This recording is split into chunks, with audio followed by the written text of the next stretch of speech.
checked out Hunt, Horrors of the Gilded Age, a new third-person shooter. Now, Ben, game is set in the 1800s and is described as a flying multiplayer experience on Austin was making a web-based game called Hunt, and the idea was you had 4 friends go in, cooperative play, randomly generated levels.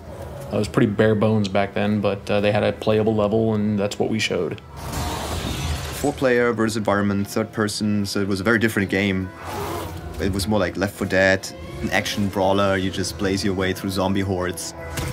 You're shooting everything in your way, and you're very much on a track, moving forward, trying to get to the next pace. They worked their asses off on that, and they've produced some really fantastic stuff.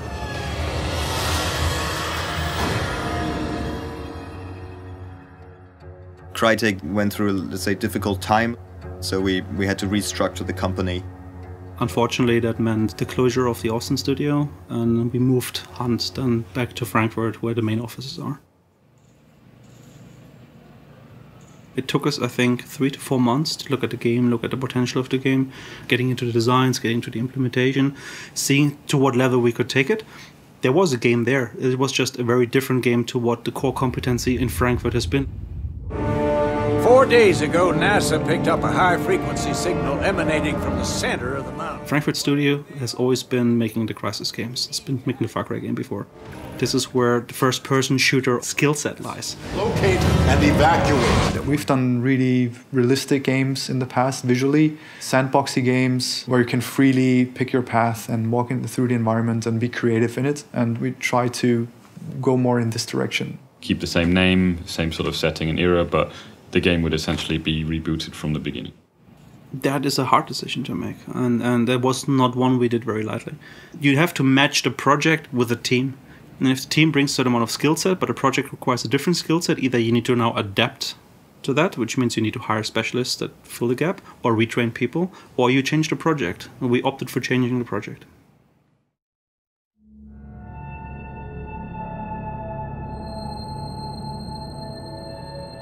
What we wanted to achieve with Hunt in the long term was sustained tension for players so that they are never really sure quite what is going to happen. It's an anticipation. You're out there in the woods, you're alone in the dark, the environment seems to be a threat to you, you hear things but you don't know what it is. Hunt is not necessarily a game that relies on jump scares. It is not a linear horror experience. You have to think about it more as a game where you and your friend rely on your senses. Did I hear anything? Did I see any movement? A large important part of the game is the fear of loss. Someone might be watching me right now. If I take this one wrong step, I'm going to lose everything. You're trying to look for something, you don't know what's around you, and if you step on a twig, you're fucked, man. Something's going to happen. The game is set basically at the last half of the 19th century, primarily in Louisiana. We have a large open world map. Players can pick a number of targets that they want to try to track down. You can decide on the fly how you want to play the mission. Do you go in for a particular target? Do you want to kill all targets? Are you there only to hunt the players? For example, it's a valid strategy to let one team do the work, and you can stalk them along and wait until they get the reward from the mission, try to take it off them. In our game, you can play it in any way you want to, but normally reckless players are dead players. You will face AI enemies. At the same time, you will face all the players. Your decision, your actions in the game will be either beneficial for you, if you are quiet, if you're carefully about your steps, or can create a lot of danger to you. Be very, very quiet and turn off your flashlight. The bosses have left traces in the maps, and that means that also people are looking for the same tracks and they're going after the same stuff, and you're going to encounter other players there. You're way too visible now. Get some cover.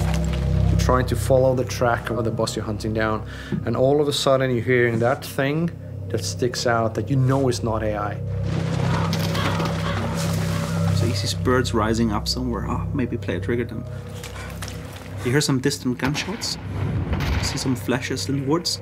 And that is the moment where you go like, okay, buddy, there's a player. I heard somebody reloading. Somebody's fiddling with some lock.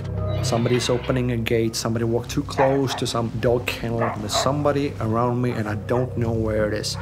So the resupply center is over here. Your voice is casted out in a proximity around you. So if you're too far away from your partner, suddenly they can't hear you. If you're too close to an enemy, suddenly they can. And the most scary moments of this game is when I'm in some dark bush, bush somewhere, and I'm hiding around, and I'm just hearing people moving, talking. And I don't want to move. If I make the wrong call, I'm dead immediately. We have like this concept of the darkness. It's like a detective mode, a dark side mode, where you can kind of see like the weird things happening in the world. It's a bit like Star Wars, when you can feel the Force, right? Because you can see things in the environment. It's going to benefit you on your way to track the monsters.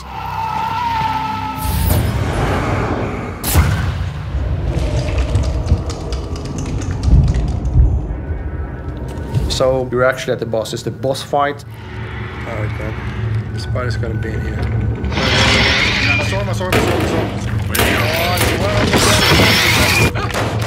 Then you have the kill and the banishing phase. The banishing phase is a defensive mission, and it takes a little bit of time to open a portal to hell and send the boss back, which will send a signal to the whole map. Somebody is doing something over there. We call it the hunter becomes the hunted. Dogs spot. This guy coming in the southwest. And the boss will leave a token, which you will take up. Now you need to get the fuck out of dodge.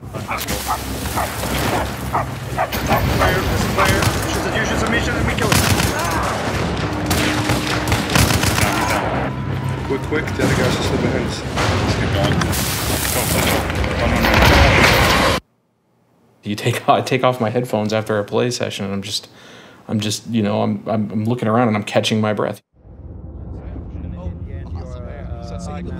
We're here with Magnus and Chris, and we're going to be talking about Hunt Showdown.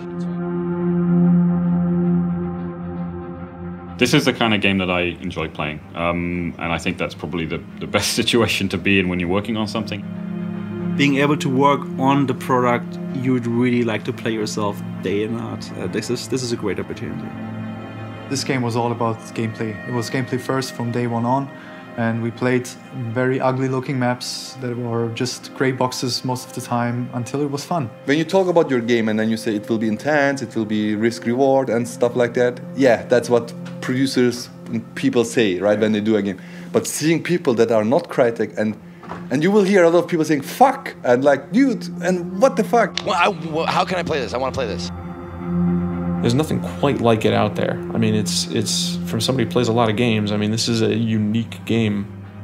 Crytek has a reputation for these visual things and the visual fidelity and stuff, but everybody here is a gamer.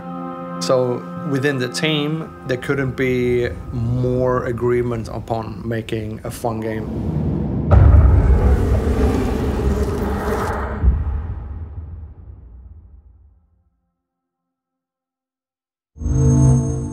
Achieved with CryEngine.